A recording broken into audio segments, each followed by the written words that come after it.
Национален консензус и политичка волја она што е потребно на земјата на патот кон нејзините евроинтеграции. Иако ваквите ставови беа изнесени на националната дебата за улогата на собранието во процесот на пристапување во Европската унија, сепак ги подели повторно политичките партии околу стратегијата и патот кој земјата го оди, откако опозицијскиот лидер Венко Филипче посочи дека со ваквата актуелна влада и премиер, кој како што вели не му се брза на патот кон ЕУ, смета дека европската перспектива на земјата е се понеизвестна.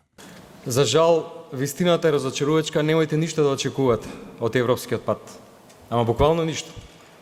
И тоа не го кажувам јас, тоа кажува премиерот Христијан Мицковски. Човекот вика, ако треба децении ќе чекаме за Европа.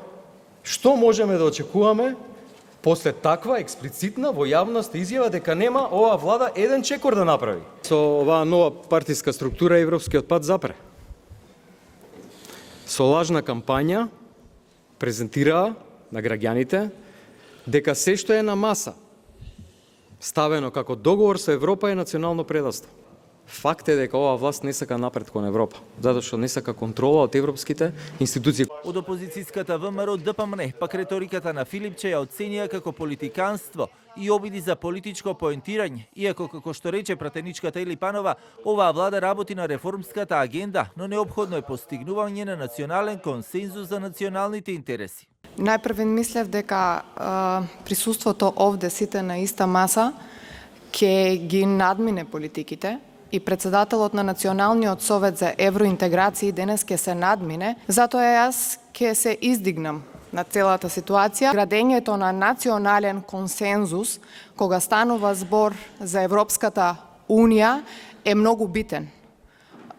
Националниот консензус значи и консензус за нашите национални интереси. Сомнеш за евроинтегративните процеси на земјата со актуелната владина констелација, на дискусијата изрази и поранешниот шеф на дипломатијата Бујар Османи, кој изнесе своји забелешки за тоа како македонската дипломатија со сите актуелни настани се снаоѓа на европскиот пат. Овде кај нас Европската унија или Брисел е претворен во инструмент за дневна политика наместо парламентот да се употреби како инструмент за членство во ЕУ. Ситуацијата за жал е таква, нема волја за интеграцијата во ЕУ. Дека земјата има стратегија е неспорно, но дека таа стратегија се движи бавно, се гледа и по реформските закони кои бавно стигаат, посочи поранишната пратеничка, но и генерален секретар на Собранието Цветанка Иванова.